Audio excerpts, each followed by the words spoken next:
জমিন থেকে পতনের মালা গ্রহণ করতে হয়েছে। সর্বশেষ আপনাদেরকে আমি এই কথা বলে দিতে চাই, রাসূলুল্লাহ সাল্লাল্লাহু আলাইহি ওয়াসাল্লাম মক্কাতে 13 বছর নির্যাতিত হয়েছিলেন। মদিনায় গিয়ে 2 বছর মুসলমানরা নির্যাতিত ছিলেন। 15 বছর পরে রাসূলুল্লাহ সাল্লাল্লাহু আলাইহি ওয়াসাল্লাম বদরের যুদ্ধের বিনিময়ে পৃথিবীতে সর্বপ্রথম মুসলমানরা বিজয়ের মালা গ্রহণ করেছে। ঠিক তেমনিভাবে 2008 সালের 31 নভেম্বর থেকে শুরু করে এই পর্যন্ত 15 বছর বাংলার মুসলমানরা নির্যাতিত হয়েছে, লাঞ্ছিত হয়েছে, বঞ্চিত হয়েছে, স্বৈর শাসকের জুলুমের শিকার হয়েছে। ঠিক তেমনিভাবে স্বৈর শাসকরাও 15 বছরের মাথায় বাংলার জমিন থেকে পালানোর জায়গা পর্যন্ত খুঁজে পায় নাই। প্রত্যেকটা ইসলামী তাওহীদি জনতাকে এই কথা সুস্পষ্ট বলে দিতে চাই, ইসলাম আমাদেরকে এই কথা শিক্ষা দিয়েছে, ইন্নাদ দীনা ইনদাল্লাহিল ইসলাম, মুসলমানের ধর্ম একমাত্র ইসলাম।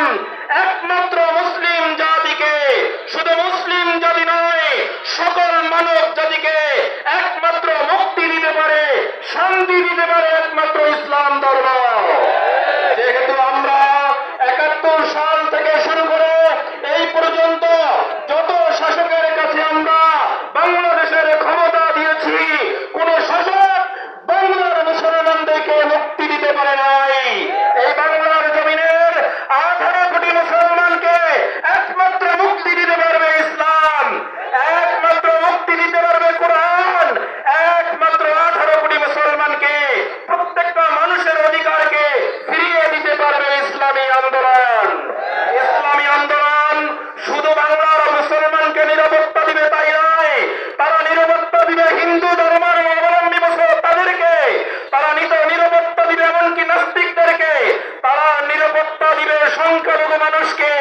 অতএব আমরা আর কোন শাসকের পিছনে না হেঁটে, আমরা আর কোন মার্কার পিছনে না হেঁটে, যেহেতু আমরা 71 থেকে এই পর্যন্ত দেখেছি যতই মার্কা ধরেছি, প্রত্যেকটা মার্কাই আমাদেরকে শাসনের পরিবর্তে সুশাসন উপহার দিয়েছে।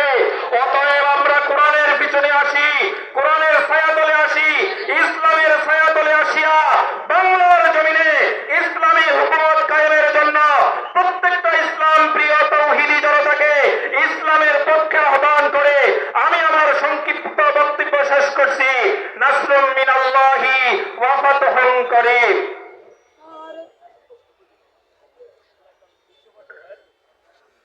সমাবেশ উপস্থিতি, সমাবেশের পর্যায়ে গুরুত্বপূর্ণ বক্তব্য নিয়ে আসবেন ইসলামী আন্দোলন বাংলাদেশ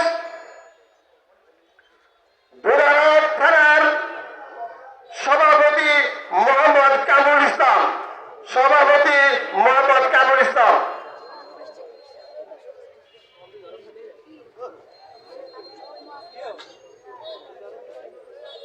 আউযু বিল্লাহি মিনাশ শাইতানির রাজিম। বিসমিল্লাহির রহমানির রহিম। আজকের এই গণসমাবেশে উপস্থিত আছেন ভোলা জেলা দক্ষিণ ইসলামী আন্দোলনের সম্মানিত সভাপতি সহ সম্মানিত ওলামায়ে কেরাম এবং তাওহীদি জনতা, আসসালামু আলাইকুম ওয়া রাহমাতুল্লাহি ওয়া বারাকাতুহু। আমরা শুকরিয়া জানাই মহান মুনিবের কাছে যে মহান রব্বুল আলামিন এই স্বাধীন দেশে বাস করে আমরা স্বাধীনতা হারিয়ে ফেলেছিলাম। দীর্ঘ 16 বছর পরে পরাধীনতার রাত থেকে আমাদেরকে মুক্তি দিয়ে মুক্ত বাতাসে স্বাধীন হয়ে কথা বলার সুযোগ করে দিয়েছেন, এজন্য শুকরিয়া আদায় করি আলহামদুলিল্লাহ। আমরা 1971 সালে দেশকে স্বাধীন করেছে, স্বাধীনতার স্বাদ বাংলার মানুষ পায় নাই। স্বাধীনতার পরিবর্তে মানুষ পরাধীনতার ভিতরে দুঃখে দুঃখে মরেছে। মানুষের বাক স্বাধীনতা ছিল না, মানুষ কথা বলার অধিকার হারিয়ে ফেলেছে, ন্যায্য বিচার থেকে তারা বঞ্চিত হয়েছে, নির্যাতিত হয়েছে,